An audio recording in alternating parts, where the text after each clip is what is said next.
Hi, I'm Dr. Bertice Berry, and I want to tell you a story. It's a difficult story to tell because I don't even know where to begin. Let me start here.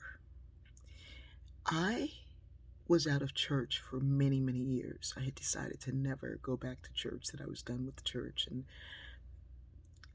it was not something that I needed, that I loved God. I was in relationship with God, and that was enough. I decided to be more spiritual than religious, but I didn't really comprehend that. I thought that organized religion, being a part of that, made you religious, and that being outside of that made you spiritual. Not necessarily the case, I discovered. I had a friend, Celia Dunn, who invited me to church every time she saw me for about 5 years. And every time she saw me, I found some excuse to go somewhere else. And finally, I gave in. There's a lot in between that, and that has to do with me checking my own self. I went to church with her one Sunday, and I got there, and I was greeted, and everybody was so polite and so kind, but it was something more than that. When I got into the service, I couldn't comprehend it. I couldn't put a finger on why I felt so connected. This church was not a black church. I was accustomed to working in a predominantly white environment. I went to school, to college in a predominantly white environment. I grew up in a predominantly black environment, but my world was not growing up based on race. It was based on internal leanings. And yet our city was very segregated. But this church, the people there were predominantly white. And yet what I was sensing was a peeling back of their layers, such that it invited me to do the same, to peel back the layers, to be who I was. And I felt such an intense, not only sense of belonging, like they were including me, but I felt myself included. It was in the music, it was in the liturgy, it was in the homily, it was in the ancient space, the footsteps, what my sister Helen White calls stepping in the footsteps of the ancestors, standing in those footsteps.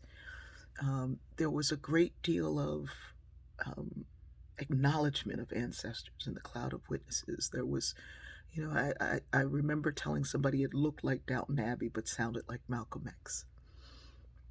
And every time I'd step out and you look around and there's somebody in the square looking up at me like, what are you doing in that place?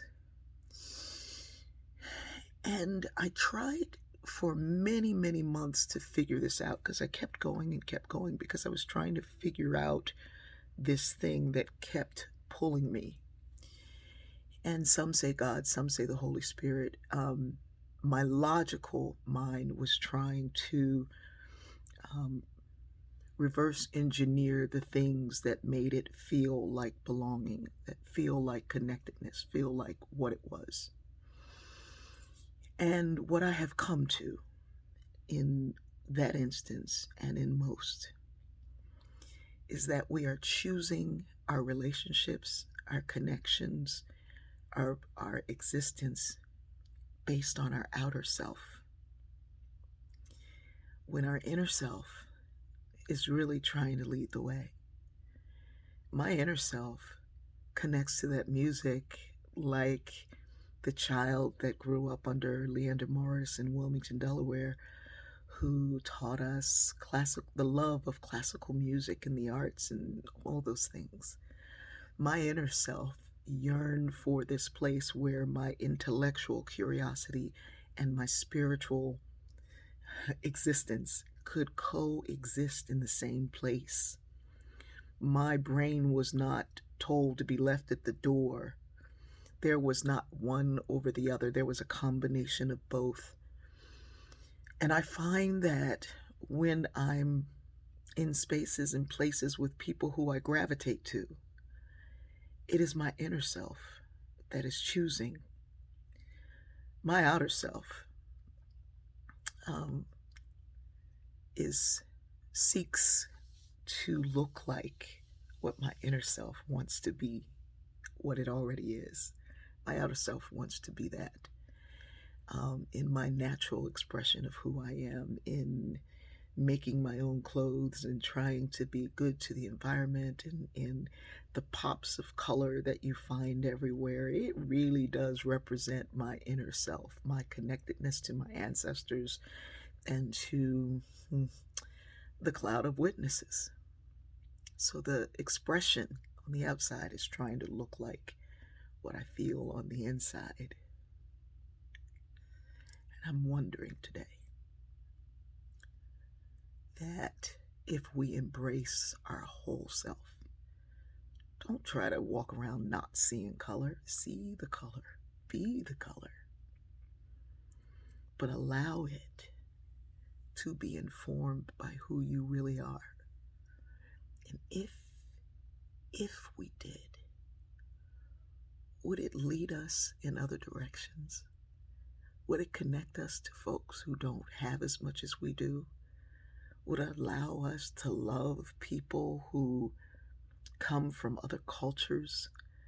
Would it enable me to pick up the Quran and the Bible, to study both? Would I wonder about a Swedenborgian church? And would I be curious enough about the Episcopal faith to say, what's that? These are big questions for big times, and I think big times call for deeper thinking. I know this jam is not for everybody. I just wish we would spend less time combing our hair, styling our clothes, putting on makeup, and a whole lot more time getting in touch with who we really are. I love you.